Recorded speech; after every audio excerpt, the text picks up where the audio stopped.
ವೀಕ್ಷಕ ಬಂಧುಗಳಿಗೆ ನಮಸ್ಕಾರ. ನಾನು ನಿಮ್ಮ ಹರಿಹರಪುರ ಮಂಜುನಾಥ್. ಇದು ನಿಮ್ಮ ನೆಚ್ಚಿನ ಗ್ಲೋಬಲ್ ಕನ್ನಡ ಮೀಡಿಯಾ.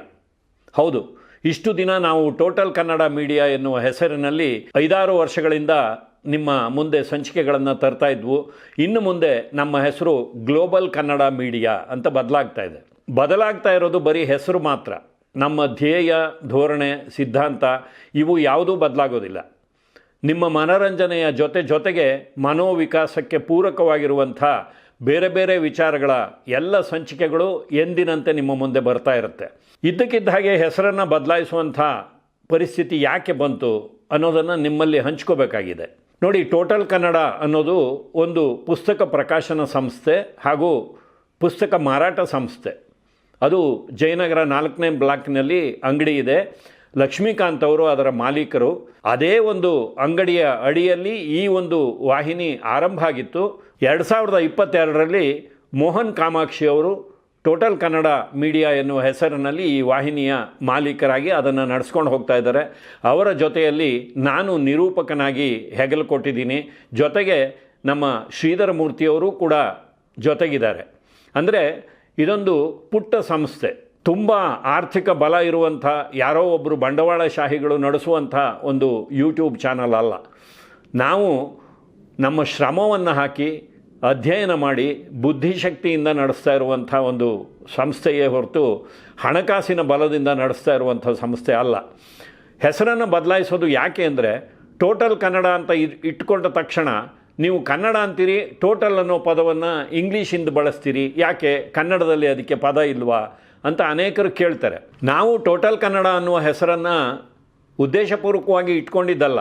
ಆ ಒಂದು ಸಂಸ್ಥೆಯ ಅಡಿಯಲ್ಲಿ ಇದ್ದಿದ್ದರಿಂದ ಅದು ಅದೇ ಹೆಸರಿನಲ್ಲಿ ಮುಂದುವರೆದಿತ್ತು. ಆದರೆ ಈಗ ಮಾಲೀಕತ್ವ ಬದಲಾಗಿರೋದ್ರಿಂದ ಜೊತೆಗೆ ನಾವು ಬೇರೆ ಬೇರೆ ಕಾರಣಗಳಿಗಾಗಿ ಹೆಸರನ್ನು ಬದಲಾಯಿಸಬೇಕಾಗಿದೆ. ಹಿಂದೆ ಒಂದು ಸಾರಿ ಈ ವಿಚಾರಗಳನ್ನು ನಿಮ್ಮಲ್ಲಿ ಹಂಚಿಕೊಂಡಿದ್ದೆ. ನಮ್ಮ ವಾಹಿನಿಗೆ ಸಂಬಂಧಪಟ್ಟಂತೆ ಪುಸ್ತಕ ಮಳಿಗೆಗೆ ಕರೆ ಮಾಡೋದು ಅಥವಾ ಪುಸ್ತಕಗಳಿಗೆ ಸಂಬಂಧಪಟ್ಟಂತೆ ನಮ್ಮ ವಾಹಿನಿಗೆ ಕರೆ ಮಾಡೋದು, ಜೊತೆಗೆ ಇವೆರಡೂ ಒಂದೇ ಸಂಸ್ಥೆ ಅನ್ನುವಂಥ ಒಂದು ತಪ್ಪು ಅಭಿಪ್ರಾಯ ಇವು ಬರಬಾರ್ದು ಅನ್ನುವ ಕಾರಣಕ್ಕೆ, ಜೊತೆಗೆ ಬ್ಯಾಂಕ್ ವಹಿವಾಟು, ಹೀಗೆ ಅನೇಕ ಕಾರಣಗಳಿಂದಾಗಿ ಈ ಸಂಸ್ಥೆಯೇ ಬೇರೆ, ಆ ಸಂಸ್ಥೆಯೇ ಬೇರೆ ಆಗಿರೋದ್ರಿಂದ ನಾವು ಗ್ಲೋಬಲ್ ಕನ್ನಡ ಮೀಡಿಯಾ ಎನ್ನುವ ಹೆಸರಿನಲ್ಲಿ ಮುಂದುವರಿಯುವ ನಿರ್ಧಾರವನ್ನು ಮಾಡಿದ್ದೀವಿ. ಒನ್ಸ್ ಅಗೈನ್ ಇಲ್ಲಿ ಗ್ಲೋಬಲ್ ಅನ್ನೋದು ಇಂಗ್ಲೀಷ್ ಪದ ಆಯ್ತಲ್ಲ ಅಂತ ನೀವು ಆಕ್ಷೇಪಣೆ ಮಾಡೋದು ಬೇಡ. ಯಾಕೆಂದರೆ ಇವತ್ತು ಇಡೀ ಪ್ರಪಂಚವೇ ಒಂದು ಹಳ್ಳಿಯಾಗಿದೆ. ಅಂದರೆ ಪ್ರಪಂಚ ಸಂಕುಚಿತವಾಗ್ತಾ ಇದೆ. ಒಂದು ಕಾಲದಲ್ಲಿ ನಾವು ಹೆಸರೇ ಕೇಳಿಲ್ಲದೆ ಇದ್ದಂಥ ದೇಶಗಳು ಇವತ್ತು ನಮ್ಮ ಜೊತೆಯಲ್ಲಿಯೇ ಹೆಜ್ಜೆ ಹಾಕ್ತಾ ಇದ್ದಾವೆ. ಇಡೀ ಪ್ರಪಂಚವೇ ಒಂದು ಕುಟುಂಬ ಅಂತ ಹೇಳಿದಂಥ ಒಂದು ಸಂಸ್ಕೃತಿ ನಮ್ಮದು, ವಸುಧೈವ ಕುಟುಂಬಕಂ ಅಂತ. ಆ ದೃಷ್ಟಿಯಿಂದ ನಾವೂ ಸಹ ವಸುಧೈವ ಕುಟುಂಬಕಂ ಅನ್ನುವ ಒಂದು ಧೋರಣೆಯಿಂದ ಇದನ್ನು ಗ್ಲೋಬಲ್ ಕನ್ನಡ ಮೀಡಿಯಾ ಎನ್ನುವ ಹೆಸರಿನಿಂದ ಮುಂದುವರಿಸ್ಕೊಂಡು ಹೋಗ್ತಾ ಇದ್ದೀವಿ. ನಮ್ಮ ವಾಹಿನಿಯ ಚಂದಾದಾರರು ಸಹ ಇಡೀ ಪ್ರಪಂಚದಾದ್ಯಂತ ಹರಡಿದ್ದಾರೆ. ಬೇಕಾದಷ್ಟು ಬೇರೆ ದೇಶಗಳಲ್ಲಿ ಕೂತು ನಮ್ಮ ವಾಹಿನಿಯನ್ನು ನೋಡುವಂಥ ಕನ್ನಡಿಗರಿದ್ದಾರೆ. ಎಲ್ಲಾದರೂ ಇರು, ಎಂತಾದರೂ ಇರು, ಎಂದೆಂದಿಗೂ ನೀ ಕನ್ನಡವಾಗಿರು ಅನ್ನುವ ಕವಿವಾಣಿಯ ಹಾಗೆ ನಾವು ಯಾವುದೇ ಹೆಸರನ್ನು ಇಟ್ಕೊಳ್ಳಿ, ಏನೇ ಕೆಲಸವನ್ನು ಮಾಡಲಿ, ಕನ್ನಡಕ್ಕೆ ನಮ್ಮ ಮೊದಲ ಆದ್ಯತೆ. ಯಾರೇ ಆಗಲಿ ಕನ್ನಡ ಭಾಷೆಯ ಬಗ್ಗೆ, ಕನ್ನಡ ಸಂಸ್ಕೃತಿಯ ಬಗ್ಗೆ, ಕನ್ನಡದ ಸಾಧಕರ ಬಗ್ಗೆ ಹಗುರವಾಗಿ ಮಾತನಾಡಿದ್ರೆ ಅದನ್ನು ಖಂಡಿಸೋದನ್ನು ನಾವು ಆವತ್ತಿನಿಂದಲೂ ಮಾಡ್ಕೊಂಡು ಬಂದಿದ್ದೀವಿ. ಇನ್ನು ಮುಂದೆ ಕೂಡ ಅದು ಅಬಾಧಿತವಾಗಿ ಮುಂದುವರಿಯುತ್ತೆ. ನೋಡಿ, ನನಗೆ ಈಗ 72 ವರ್ಷ. ನನಗೆ ಬುದ್ಧಿ ತಿಳಿದಾಗಿಲಿಂದ ನಾನು ಸಿನಿಮಾಗಳನ್ನು ನೋಡ್ತಾ ಬಂದಿದ್ದೀನಿ. ಹಾಗೆ ಸಿನಿಮಾ ನೋಡುವಾಗ ಯಾವತ್ತೂ ನಾನು ಭಾಷೆಯನ್ನು ಒಂದು ಅಡ್ಡಗೋಡೆಯಾಗಿ ಇಟ್ಕೊಂಡಿಲ್ಲ. ಯಾವುದೇ ಭಾಷೆಯ ಸಿನಿಮಾ ಆಗಲಿ ಅದನ್ನು ನೋಡ್ತಾ ಬಂದಿದ್ದೀನಿ. ಅರ್ಥವಾಗದೇ ಇದ್ದಂಥ ವಯಸ್ಸಿನಲ್ಲಿ ಕೂಡ ಬೇರೆ ಭಾಷೆಯ ಚಿತ್ರಗಳನ್ನು ನೋಡ್ತಾ ಬಂದಿದ್ದೀನಿ.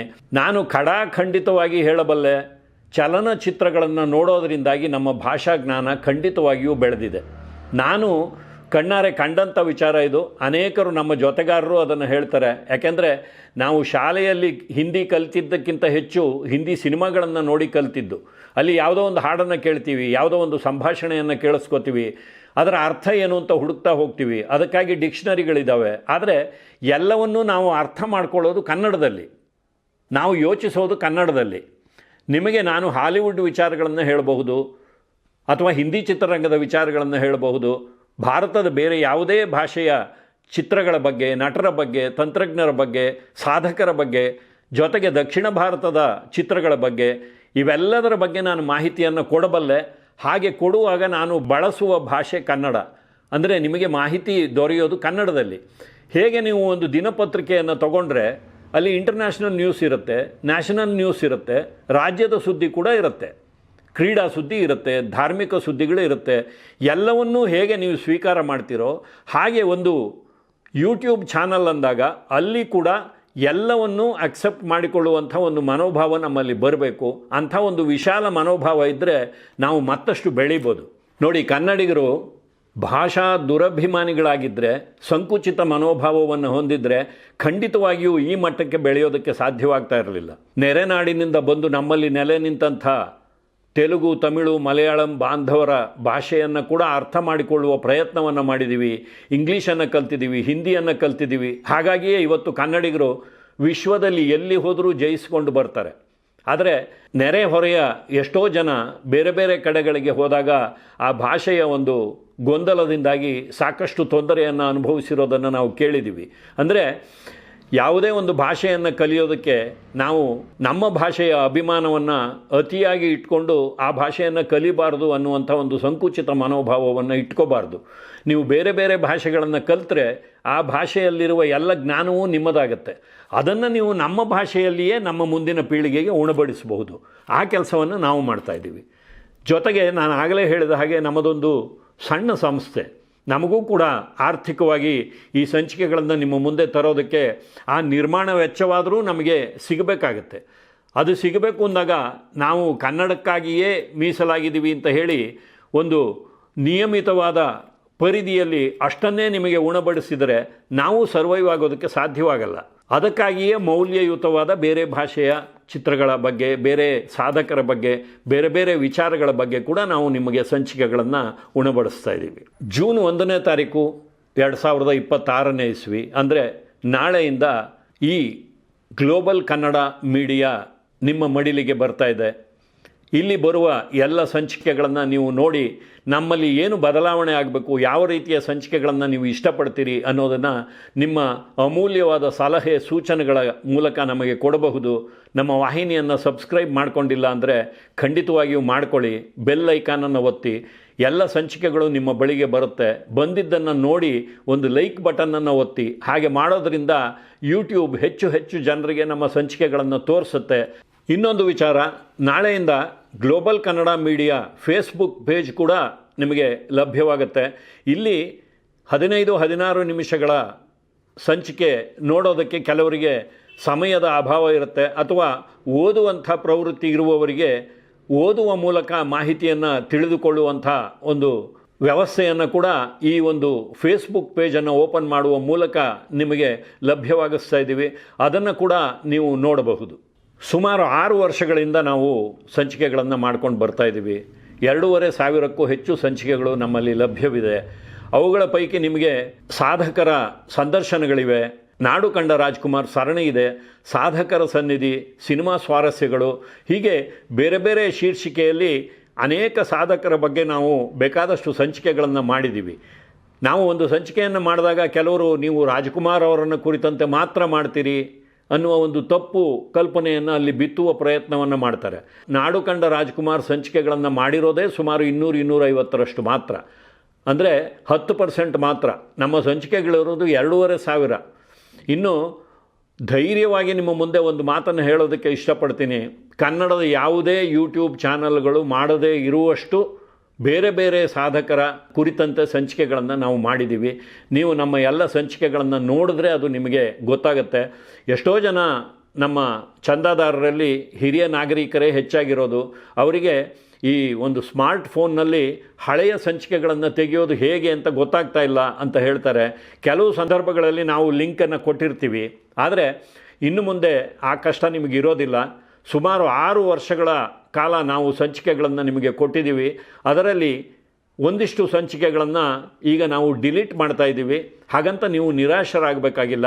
ಆ ಸಂಚಿಕೆಗಳನ್ನು ಮತ್ತಷ್ಟು ಅಪ್ಡೇಟ್ ಮಾಡಿ ಅಲ್ಲಿರುವಂಥ ಕೆಲವು ಲೂಸ್ ಎಂಡ್ಗಳನ್ನು ಸರಿ ಮಾಡಿ ನಿಮಗೆ ಮತ್ತೊಂದು ಹೊಸ ರೂಪದಲ್ಲಿ ಆ ಸಂಚಿಕೆಗಳನ್ನು ನಿಯಮಿತವಾಗಿ ಉಣಬಡಿಸುವ ಕೆಲಸವನ್ನು ನಾಳೆಯಿಂದ ಮಾಡ್ತಾ ಇದ್ದೀವಿ. ಹೀಗೆ ನಾವು ಹಳೆಯ ಸಂಚಿಕೆಗಳನ್ನು ಹೊಸ ರೂಪದಲ್ಲಿ ಮತ್ತೆ ನಿಮಗೆ ಉಣಬಡಿಸ್ತೀವಿ ಅಂದ ತಕ್ಷಣ ಅದನ್ನೇ ನಾವು ಮತ್ತೆ ನೋಡಬೇಕಾ ಅಂತ ನೀವು ಬೇಸರ ಪಟ್ಕೊಳ್ಳೋದು ಬೇಡ. ಯಾಕೆಂದರೆ ನಿಯಮಿತವಾಗಿ ಪ್ರತಿದಿನವೂ ನಾವು ಸಂಚಿಕೆಗಳನ್ನು ಹಾಕೋದ್ರಿಂದ ನೀವು ಈಗಾಗಲೇ ನೋಡಿದರೆ ಆ ಸಂಚಿಕೆಯನ್ನು ಬಿಟ್ಟು ಮತ್ತೊಂದು ಸಂಚಿಕೆಯನ್ನು ನೋಡಬಹುದು. ಆದರೆ ನಾನು ಆಗಲೇ ಹೇಳಿದ ಹಾಗೆ ಎಷ್ಟೋ ಜನ ಹಳೆಯ ಸಂಚಿಕೆಗಳನ್ನು ಹುಡುಕಿ ನೋಡೋದಕ್ಕೆ ಸಾಧ್ಯವಾಗಲ್ಲ, ಹಾಗೂ ಅವರಿಗೆ ಆ ಒಂದು ತಂತ್ರಗಾರಿಕೆ ಗೊತ್ತಿಲ್ಲದೆ ಇರೋದರಿಂದ ನಾವೀಗ ಹೊಸ ರೂಪದಲ್ಲಿ ಆ ಸಂಚಿಕೆಗಳನ್ನು ನಿಮಗೆ ಉಣಬಡಿಸ್ತೀವಿ.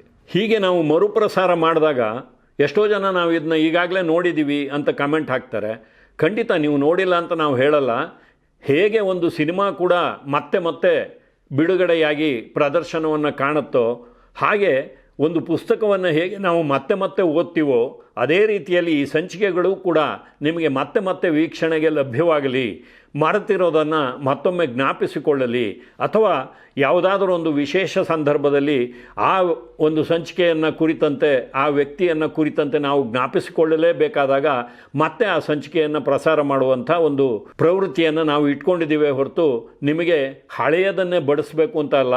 ಪ್ರತಿದಿನ ನಿಮಗೆ ಹೊಸ ಹೊಸ ಸಂಚಿಕೆಗಳನ್ನು ಕೂಡ ನಾವು ಪ್ರಸಾರ ಮಾಡ್ತೀವಿ. ನಾವು ಅನೇಕ ಸಂದರ್ಭಗಳಲ್ಲಿ ಹೇಳ್ತಾ ಇರ್ತೀವಿ, ನಾವು ಮಾತಾಡೋದಕ್ಕಿಂತ ನಮ್ಮ ಕೆಲಸ ಮಾತಾಡಬೇಕು ಅಂತ.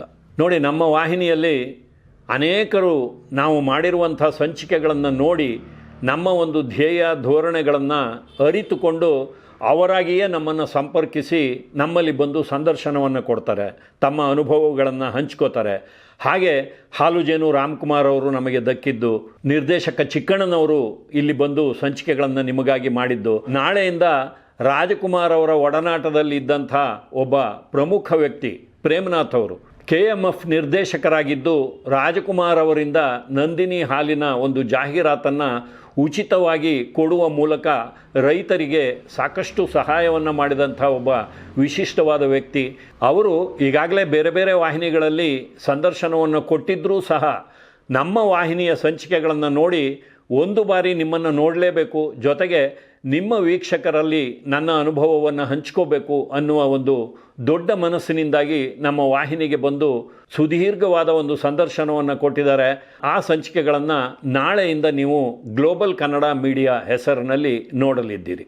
ಇದೇ ರೀತಿಯಾಗಿ ಸಾಧಕರ ಸಂದರ್ಶನಗಳು, ಚಲನಚಿತ್ರ, ನಾಟಕ, ಸಾಹಿತ್ಯ ಇವುಗಳನ್ನು ಕುರಿತಂತೆ ವಿಶೇಷ ಸಂಚಿಕೆಗಳು ಎಲ್ಲವೂ ಕಾಲಕಾಲಕ್ಕೆ ನಿಮ್ಮ ಮುಂದೆ ಬರುತ್ತೆ ಅಂತ ಹೇಳಿ ಮತ್ತೆ ನಾಳೆಯಿಂದ ಗ್ಲೋಬಲ್ ಕನ್ನಡ ಮೀಡಿಯಾ ಹೆಸರಲ್ಲಿ ನಿಮ್ಮ ಮುಂದೆ ಬರ್ತೀನಿ.